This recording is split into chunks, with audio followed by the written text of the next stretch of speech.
দেবগুরু বৃহস্পতি বনাম দৈত্যগুরু শুক্রাচার্য। শুক্রাচার্য কি সত্যি সত্যি দৈত্যগুরু? তিনি জীবের পক্ষে হিতকারী, মঙ্গলকারী, সর্বাধিক মঙ্গলকারী। মহর্ষি গৌতম তাকে পরামর্শ দিলেন, তুমি মহাদেবের কাছে যাও, মহাদেবকে গুরু বানাও। দেবগুরু বৃহস্পতির সঙ্গে দেবরাজ ইন্দ্রের চরম মিত্র সভায় পরম দেবতাদের উল্লাস অপমান হিসেবে বিঁধেছিল দৈত্যগুরু শুক্রাচার্যের বুকে। কোথায় আশ্রয় নিয়েছিলেন জানেন? আশ্রয় নিয়েছিলেন মহাদেবের মুখের মধ্যে। মহাদেব তাকে গ্রাস করবেন বলে।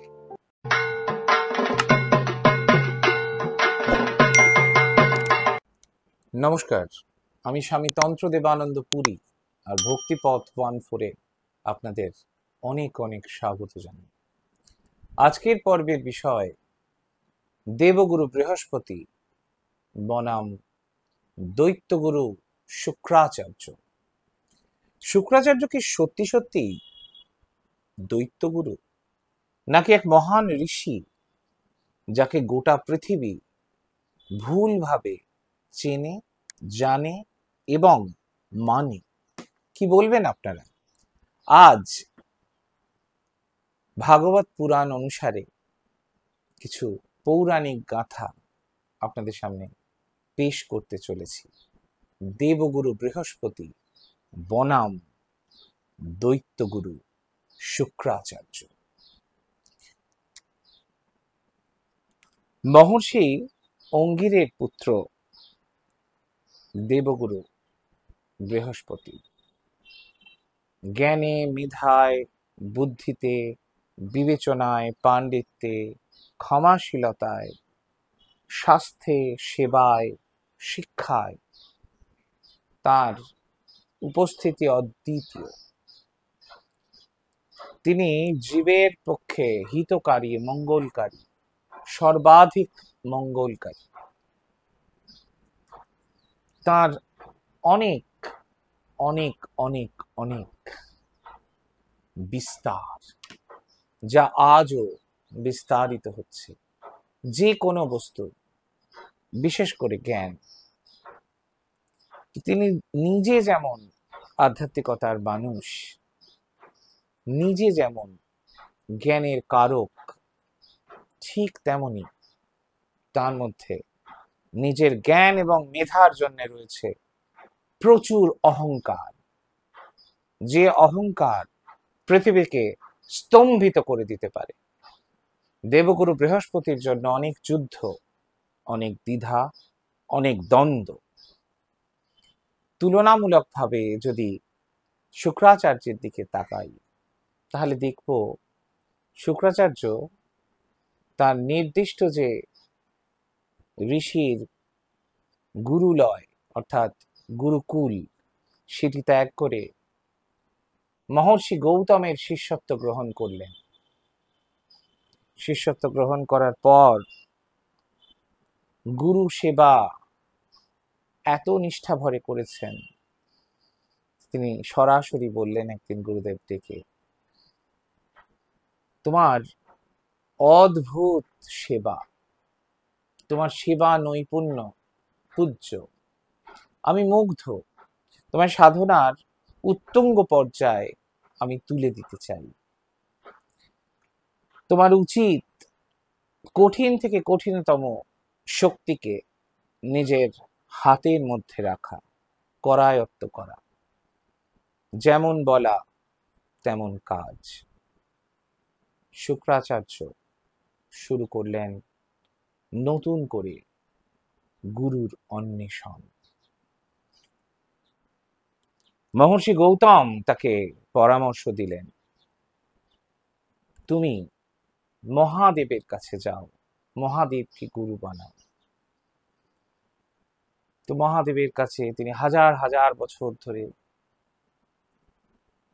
একেবারে শূন্যে উঠেছেন, শূন্যে তিনি উঠতে পারতেন, তিনি মহাযোগী। তো এক পা তুলে হাজার হাজার বছর ধরে তপস্যা করছেন। একেবারে বলা যেতে পারে তন্নিষ্ঠ সাধক, তার সাধনায় কোনো ত্রুটি নেই। এরকম কয়েক হাজার বছর কেটে যাওয়ার পর স্বয়ং দেবাদিদেব মহাদেব তার প্রতি মুগ্ধ হয়ে তাকে দর্শন দিলেন এবং তিনি মনে করলেন যে এই শুক্রাচার্য, এই সাধক, ইনি একটি মহাজ্ঞানের আধার। একে মহাদেবের যে শ্রেষ্ঠ বস্তু, অনেক জিনিস মহাদেব পৃথিবীকে দিয়েছেন পৃথিবীর ভারসাম্য রক্ষার জন্য, কিন্তু দৈত্যগুরু শুক্রাচার্যকে তিনি দিয়েছেন অদ্বিতীয়, অসামান্য মৃত সঞ্জীবনী সুধা, মৃত সঞ্জীবনী মন্ত্র, যা দিয়ে অমৃত মন্থনের সময় অমৃত পাওয়ার জন্য একদিকে দেবতারা, অন্যদিকে অসুররা যখন যুদ্ধে রত, শুক্রাচার্য একাই সমস্ত অসুরদের কয়েক সেকেন্ডে মৃত অসুরদের জীবিত করেছিলেন। এমনই করেছিলেন যে গোটা ব্রহ্মাণ্ড হতবাক হয়ে গিয়েছিল। দেবতাদের শক্তি পরাজিত হয়েছিল অসুরদের অভূতপূর্ব, নজিরবিহীন, অসামান্য শক্তির কাছে। তার নেপথ্য নায়ক ছিলেন কে জানেন? দৈত্যগুরু শুক্রাচার্য। শুক্রাচার্যের মহিমা কোনো কথায় প্রকাশ করা কার্যত অসম্ভব, যা আপনারা কোনোদিন কোথাও শোনেননি, দেখেননি, জানেন না, সেটি আজ বলতে শুরু করব আপনাদেরকে। হ্যাঁ, আজ কি দিন যায়, মাস যায়, বছর যায়, দেবতাদের রাজসভায় বৈঠক হয়। দেবতাদের গুরু হিসেবে কার নাম প্রস্তাবিত হবে? বহুকাল আগে থেকেই দেবগুরু বৃহস্পতির সঙ্গে দেবরাজ ইন্দ্রের চরম মিত্রতা, পরম বন্ধুত্ব। দেবগুরু বৃহস্পতি সসম্মানে দেব সভায় আমন্ত্রিত। শুক্রাচার্য, দেবরাজ ইন্দ্র জানতেন শুক্রাচার্য কয়েক গুণ শক্তিশালী, অনেক এগিয়ে আছেন দেবগুরু বৃহস্পতির চেয়ে। বুদ্ধিতে, বিদ্যায়, রাজনীতিতে, রণকৌশলে, কলাবিদ্যায় তার জুড়ি মেলা ভার, তিনি অদ্বিতীয়, শ্রেষ্ঠরও শ্রেষ্ঠ। শুক্রাচার্য অনেক আশা নিয়ে দেবগুরু বৃহস্পতির পাশাপাশি দেবতাদের গুরু হওয়ার জন্য নিজেকে প্রস্তুত করেছিলেন দেবসভায়। ভরা সভায় সেদিন দেবতাদের রাজা দেবরাজ ইন্দ্র তাচ্ছিল্যের সাথে বলেছিলেন, দেবতাদের গুরু তো একমাত্র দেবগুরুই হতে পারেন, দেবগুরু বৃহস্পতি। শুক্রাচার্যের নাম দেবতাদের গুরু হিসেবে ভাবা যায় না। ক্ষোভে, অপমানে, যন্ত্রণায়, নিজের তিল তিল করে সঞ্চয় করা সাধনা ভরা রাজসভায় দেবতাদের উল্লাস অপমান হিসেবে বিঁধেছিল দৈত্যগুরু শুক্রাচার্যের বুকে। শুক্রাচার্যের তীব্র কষ্ট সেদিন ফালাফালা করে দিয়েছিল। দেরি করেননি, আর সরাসরি যোগ দিয়েছিলেন দৈত্যকুলে। দৈত্যদের গুরু হিসেবে ঘোষণা করেছিলেন অবিসংবাদী, অভূতপূর্ব, মহাশক্তিশালী এক মহর্ষি, যা কালাতীত কাল ধরে অদ্বিতীয়, কালজয়ী, দিকজয়ী, যার জয়ের খতিয়ান কোনো ইতিহাসে লেখা নেই। সেই শুক্রাচার্য দেবতাদের নয়, অসুরদের নেতৃত্ব দিয়েছিলেন।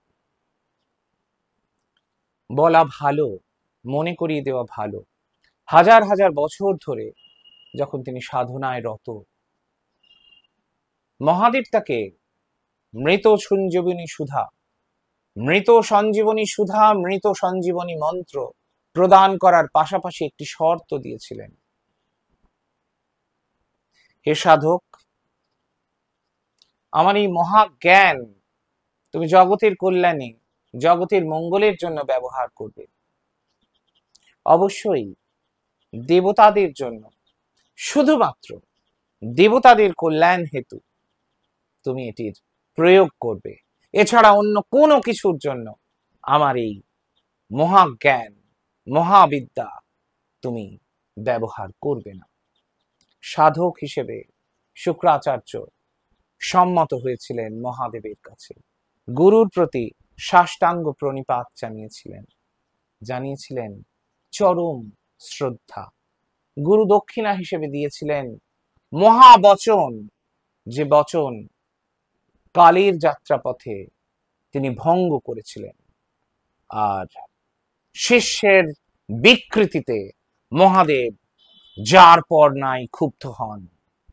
শুক্রকে অর্থাৎ শুক্রাচার্যকে মুহূর্তে শেষ করে দেওয়ার জন্য মহাদেব তার ত্রিশূল এবং তৃতীয় নয়ন খুলে ছুটতে ছুটতে ধাওয়া করেছিলেন শুক্রাচার্যকে।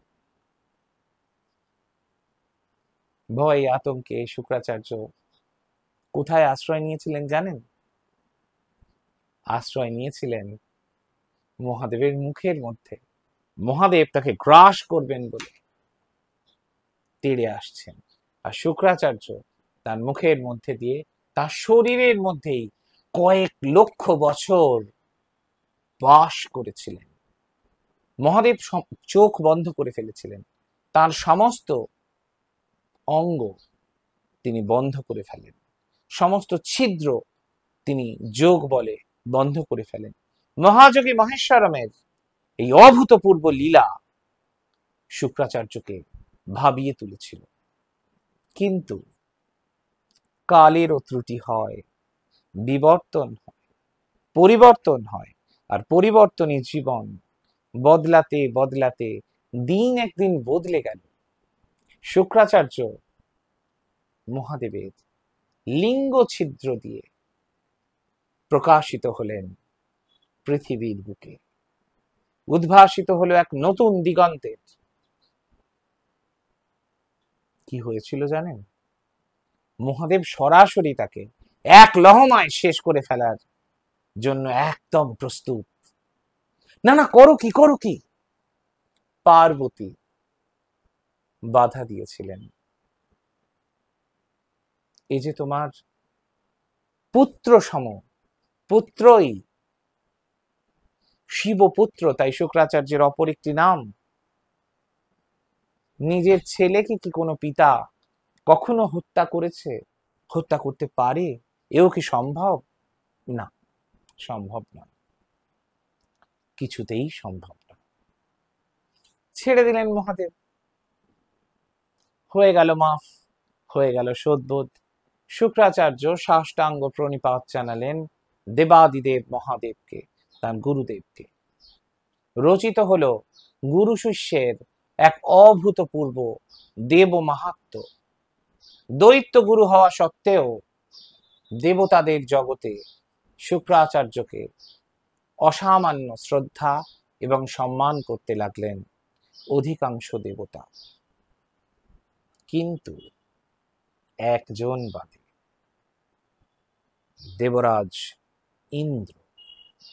তার নিজের আসন টলমল হতে পারে, ক্ষমতার হ্রাস কুক্ষিগত করে রাখার জন্য ইন্দ্র কি করেছিলেন জানেন? শুক্রাচার্যকে মারার চেষ্টা করেছিলেন। কিসের মাধ্যমে জানেন? শরবতে বিষ মিশিয়ে দিয়ে। শুক্রাচার্য অমর হয়ে গিয়েছিলেন, তাই বিষ কোনো কাজ করেনি। শুধু দেবরাজ ইন্দ্রর দিকে তাকিয়ে বলেছিলেন, আমার যা করার আমি তা করেছি সৎ পথে, সাধন করে। এখন তোমার যা করার তুমি করতে পারো। দেবগুরু বৃহস্পতিকে যখন দেবরাজ ইন্দ্র এই ঘটনাটি জানান, দেবগুরু বৃহস্পতি কিন্তু এই মহাজ্ঞান চুরি করতে পাঠিয়েছিলেন কাকে জানেন? বৃহস্পতির পুত্র কচকে। কচ ও দেবযানীর যে প্রেমের কাহিনী সে তো আপনারা জানেন। ঘটনার ঘন ঘটায় অনেক কিছুই আছে যা একদিনে বলা কার্যত অসম্ভব। কি বলবেন তাহলে? দেবগুরু বৃহস্পতি কি শ্রেষ্ঠ, নাকি দৈত্যগুরু, না মহর্ষি শুক্রাচার্য শ্রেষ্ঠ? আপনার চোখে কে শ্রেষ্ঠ অবশ্যই কমেন্ট করে জানাবেন। এখানেই শেষ নয়, শুক্রাচার্যের মহতি গুণ দৈত্যকুলকে তো সমৃদ্ধ করেছিল, কিন্তু এসব জেনে আমাদের কি লাভ? হ্যাঁ, লাভ আছে। মানব জীবনে শুক্রাচার্যের ভয়ঙ্কর প্রভাব, জ্ঞানে, মেধায়, প্রযুক্তিতে, চলচ্চিত্রতে, সার্বিক কলাবিদ্যা চর্চায় তার মহতি জ্ঞান মানুষের মধ্যে এক অদ্ভুত ঔজ্জ্বল্য এনে দেয়, অদ্ভুত নৈসর্গিক শোভাকে বিস্তারিত করে। শুধুই কি তাই? না, শুক্রাচার্যের মনে ছিল তার দেওয়া মহাদেবকে, তার গুরুকে মহাবাক্য, মহাবচন, নিজের দেহটিকে শুক্রাচার্য একসময় দেবতাদের মধ্যে অর্ধেক অংশ এবং দৈত্যদের মধ্যে অর্ধেক অংশ সমান ভাগে ভাগ করে দিয়েছিলেন। তার এই মহতি আত্মত্যাগ ঋষিকুলে তাকে এক উজ্জ্বলতম স্থান প্রদান করে আজও। যারা জানেন না, আজ তো তারা জানলেন কি হয়েছিল মহর্ষি শুক্রাচার্যের সাথে। আর দেবগুরু বৃহস্পতি তিনি তো আমাদের সকলের পূজ্য, সকলের শ্রদ্ধেয়। তাহলে বোঝা গেল একে অন্যের পরিপূরক, একে অন্যের প্রতিদ্বন্দ্বী নন। সকলে খুব ভালো থাকবেন। জয় মা।